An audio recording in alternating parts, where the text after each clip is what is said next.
zdravím všetkých fanúšikov Bronze 5 EU.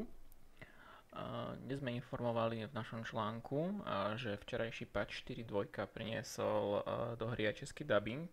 Samozrejme, nejedná sa o kompletný preklad, ale jedná sa iba zatiaľ o hlášky čempionov pri ich pikovaní. Plus sú tam nejaké hlášky z tutoriálu, ale to nie je nič zaujímavé pre nás.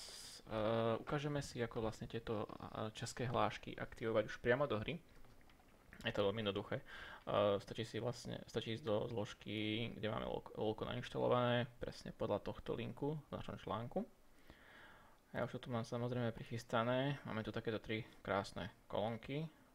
Treba aj do tohto CZ samozrejme. Champions, všetkých si označíme. Vrátime sa naspäť do ENGBčka. Champions kopčíme, prekopírujeme. Teda respektíve nahradíme ich. Tie anglické s tými českými. A samozrejme stačí ísť do hry. Lognúť sa.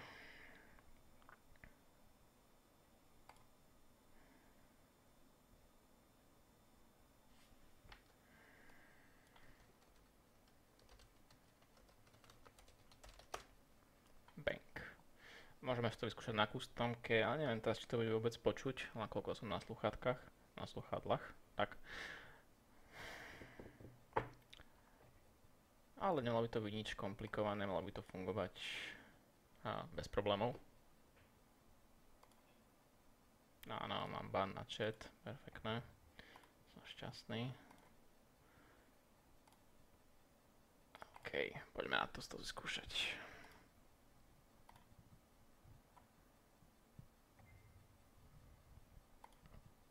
Jak si přeješ, pane? Jsi připraven zapálit celý svět? Celý svět na hrotu jediného šípu. Čo ešte by sme mohli napríklad takého týma, ktoré majú všetci radi? Kapitán týmu se hlásí do služby. Kdyby došlo na lámání chleba, neměl bych s tebou slitování. OK. Takže je to veľmi jednoduché, je to určite príjemné spestrenie. Nakoľko veľa ľudí nevie, čo ich čempióni vôbec ani robia. Teda respektíve, aký majú príbeh, čo vlastne hovoria a tak ďalej. Určite Riot si myslí, že bude teraz pracovať aj na kompletnej verzii. Ale tu už oznamujú asi 2 roky, čo ja viem. Čiže to bude veľmi zaujímavé. Kto si chce počítať tutoriály, tak sú aj v tej zložke. Je tam niečo z Howling Abyss, ale to je tuším nepreložené, to lore. Ale tutoriál je preložený. Dobre, keby boli nejaké nové informácie, samozrejme na našom webe. Takže zatím sa majte.